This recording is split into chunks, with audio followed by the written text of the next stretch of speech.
প্রত্যেক গৃহিণীর জন্য সকালটা খুব ব্যস্ততার মধ্যে কাটে। সকাল থেকেই শুরু হয় বাড়ির কাজগুলো, কারোর বাচ্চার টিফিন বানানো, কারো অন্যান্য কাজের ব্যস্ততা। আসসালামু আলাইকুম।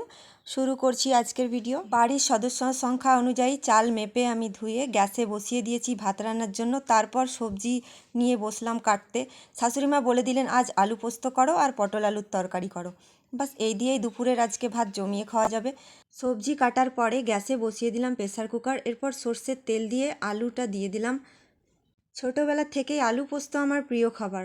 ছোটোবেলায় কিছু সবজি টবজি খেতাম না তো, কিন্তু আলু পোস্ত হলেই সেদিন খুব খুশি করে ভাত খেতাম। 5 চামচ মতো পোস্ত নিয়েছি। আলুটা আমি ভালো করে নেড়ে চেড়ে নুন দিয়েছি 1 চামচ। এরপর 1 বাটি পানি দিয়ে সিদ্ধ হতে দেব ঢাকনা চাপা দিয়ে। 2টা সিটি পড়লেই আলু খুব ভালো রকম সেদ্ধ হয়ে যাবে। প্রেসার কুকারে দিলে তাড়াতাড়ি রান্না হবে, তাই প্রেসার কুকারেই বসিয়ে দিয়েছি। আজ ব্যস্ততার দিনে একটু তাড়াতাড়ি করার জন্য প্রেসার কুকারে করে নেওয়াটাই ভালো। 2টা সিটি হয়ে গেলে প্রেসার কুকার নামিয়ে দিলাম গ্যাস থেকে। আর একটা কড়াই বসিয়ে দিলাম গ্যাসের উপরে।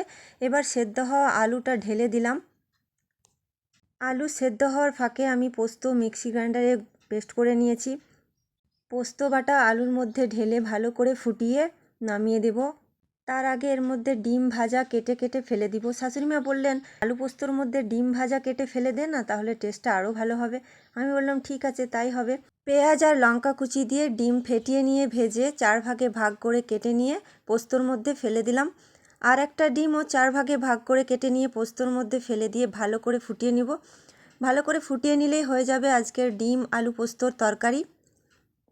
আলু পোস্তর মধ্যে ডিম ভাজা কেটে ফেললে আলু পোস্তর টেস্ট যেন আরও দ্বিগুণ বেড়ে যায়।